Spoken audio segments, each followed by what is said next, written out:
Todos os seres humanos passam por algum problema psicológico em algum momento da vida, seja profissional ou pessoal. Há quem procure soluções para esse tipo de problemas nas drogas. O programa de hoje vai entrar no mundo dos alcoólatras, das sensações que essas pessoas sentem e, principalmente, nos danos e na recuperação deles. Se em mais um gole de qualquer bebida alcoólica estiver a sua vontade de continuar na Terra, então pense na sua existência e assista esse programa. Você ainda pode recomeçar. Eu sou Marcos Magrini, começa agora o Mundo Repórter.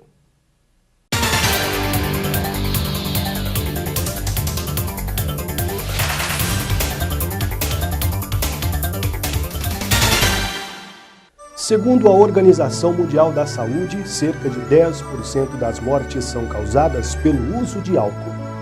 O alcoolismo pode começar na adolescência e se estender até a vida adulta. Mas essas pessoas podem encontrar soluções como os alcoólicos anônimos. Hoje eu posso dizer que é basicamente a forma mais eficiente que eu tenho na minha vida para viver com algo que se chama qualidade e uma direção para ter um modo saudável de colocar as coisas da maneira que eu deixei há muito tempo atrás, pensando que era a forma adequada, e depois de todo o trajeto que eu percorri, o AA foi a porta de salvação para que eu pudesse ver realmente a vida como ela é. Ou seja, é a minha forma mais saudável de poder compartilhar com as pessoas. Eu comecei com a minha vida bebendo muito, né? Antes de chegar em Alcoólicos Anônimos. Eu cheguei aqui graças a uma outra pessoa que me trouxe, que percebeu que eu tinha problemas com o álcool. Eu já estava separado. E essa pessoa me trouxe aqui. Eu mal conhecia o que era Alcoólicos Anônimos. A minha vida era um verdadeiro inferno, porque eu bebia, brigava com a mulher, brigava com os filhos, brigava no trabalho. Aí, quando eu conheci Alcoólicos Anônimos, eu encontrei um monte de pessoas com a mesma doença que eu tinha, do alcoolismo. E gradativamente, ao chegar aqui, eu percebi a minha dificuldade e os problemas que eu tinha com o álcool. Então, começaram a escutar os depoimentos e eu comecei a prestar atenção dentro de Alcoólicos Anônimos o que era alcoolismo. Eu comecei o álcool muito cedo. Eu tinha apenas 13 anos e no meu caso eu sou um alcoólatra cruzado, né? Eu também fiz uso de outras drogas. E até então eu não percebia que eu era um alcoólatra, eu não escutava ninguém, eu não queria saber de nada. Ou seja, eu era um adolescente daqueles que eu sei tudo, ninguém precisa me falar nada e não quero ouvir nada de ninguém. E aos 17 para os 18 anos, ao perder o meu grande sonho na vida, que foi uma carreira de jogador de futebol, que era coisa que eu sonhava desde criança, eu parei com o álcool e com as drogas. Mas com uma autoestima muito baixa, foi desenvolvendo. Na hora que eu cheguei na adolescência, com 8 anos, já tinha algumas frustrações internas e eu ingeri o primeiro gole, porque rolava álcool, né? A questão do álcool estar na sociedade, estar dentro da casa da gente, não é uma coisa anormal no Brasil, né?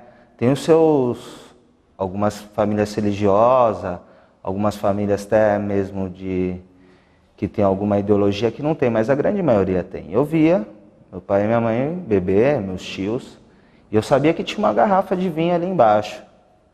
E eu via o meu pai beber ela para dormir, e eu fui lá beber que eu não conseguia dormir, né?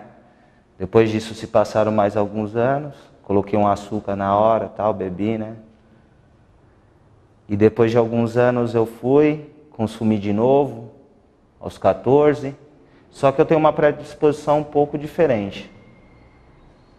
Eu passava muito mal com o consumo só de álcool, e eu sou um alcoólatra cruzado em recuperação, né? Eu também consumi drogas, né? Cada gole tomado é a perda de uma etapa, de uma fase que, infelizmente, não se repete.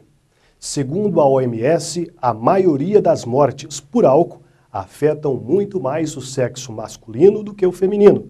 Por ano, são consumidos no Brasil 6,2 litros de álcool e os efeitos dessa bebida trazem ao ser humano consequências eternas que ultrapassam os limites físicos e psicológicos desse consumidor.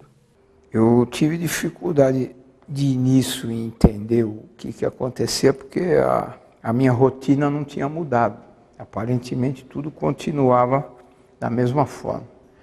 A única coisa que eu percebia que tinha com mais frequência era desentendimento, uma falta de diálogo, um ambiente hostil, porque eu chegava em casa num horário além do que normalmente eu tinha que chegar. Por que isso? Porque eu ficava batendo papo no bar com o pessoal, e aí é que me perguntaram o que era um bar, na minha opinião. Foi quando disseram que era um lugar cheio de homem vazio, e eu tinha um lugar onde poder ficar, que a família me esperava, e eu trocava a convivência com a família para ficar no bar. E isso foi criando um clima cada vez mais hostil, porque eu comecei a querer mostrar que aquilo não era verdade, que não faltava em casa nada, tinha tudo que era necessário. Aí a complementação disso, eu sou viúva de um marido vivo. E a coisa foi criando uma condição de competição. Eu comecei a querer mostrar que ninguém mandava na minha vida, que não tinha motivo para isso, que eu tinha direito de, além de trabalhar, de poder, no fim do dia, bater um papo com as pessoas que eu conhecia, que eu tinha amizade. Eu gostava de tocar um violão, então eu ficava naquele negócio de tocar um violãozinho, uma cervejinha, tudo no inho, um pouquinho, devagarzinho, e o processo foi criando cada vez mais uma reação desfavorável. Aí desencadeou toda aquela série de consequências que hoje eu vejo que não tinha necessidade nenhuma. O Mundo Repórter volta em instantes.